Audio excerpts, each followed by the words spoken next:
اعوذ باللہ من الشیطان الرجیم، بسم اللہ الرحمن الرحیم۔ ناظرین السلام علیکم۔ ویڈیو شروع کرنے سے پہلے میری آپ تمام لوگوں سے گزارش ہے کہ ایک مرتبہ محبت اور عقیدت کے ساتھ سرکار دو جہاں صلی اللہ تعالیٰ علیہ وآلہ وسلم کی ذات بابرکت پہ درود پاک کا تحفہ پیش کر دیجیے۔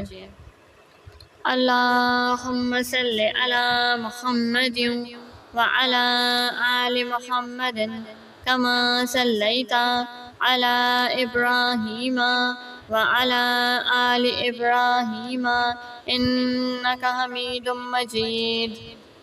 اللہم بارک علی محمد وعلی آل محمد کما بارکت علی ابراہیم وعلی آل ابراہیم انک حمید مجید۔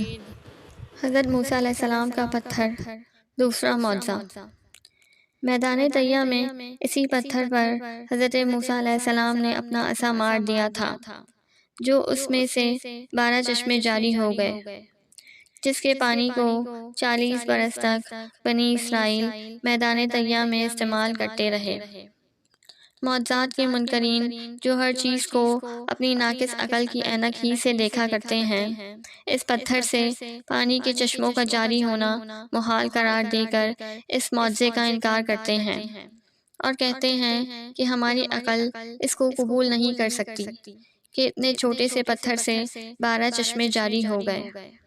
حالانکہ یہ منکرین اپنی آنکھوں سے دیکھ رہے ہیں کہ بعض پتھروں میں سے خداوند تعالیٰ نے یہ تاثیر پیدا فرما دی ہے کہ وہ بال مونڈ دیتے ہیں۔ بعض پتھروں کا یہ اثر ہے کہ وہ سرکے کو تیز اور ترش بنا دیتے ہیں۔ بعض پتھروں کی یہ خاصیت ہے کہ وہ لوہے کو دور سے کھینچ لیتے ہیں۔ بعض پتھروں سے موذی جانور بھاگ جاتے ہیں۔ بعض پتھروں سے جانوروں کا زہر اتر جاتا ہے۔ بعض پتھر دل کی دھڑکن کے لیے تریاک ہیں۔ بعض پتھروں کو نہ آگ جلا سکتی ہے نہ گرم کر سکتی ہے۔ بعض پتھروں سے آگ نکل پڑتی ہے۔ بعض پتھروں سے آتش فشاں پھٹ پڑتا ہے۔ تو جب خداوند قدوس نے پتھروں میں قسم قسم کے اثرات پیدا فرما دیے ہیں تو پھر اس میں کون سی خلاف عقل اور محال بات ہے کہ حضرت موسیٰ علیہ السلام کے اس پتھر میں اللہ تعالیٰ نے یہ اثر بخش دیا اور اس میں یہ خاصیت عطا فرما دی کہ وہ زمین کے اندر سے پانی جذب کر کے چشموں کی شکل میں باہر نکالتا رہے۔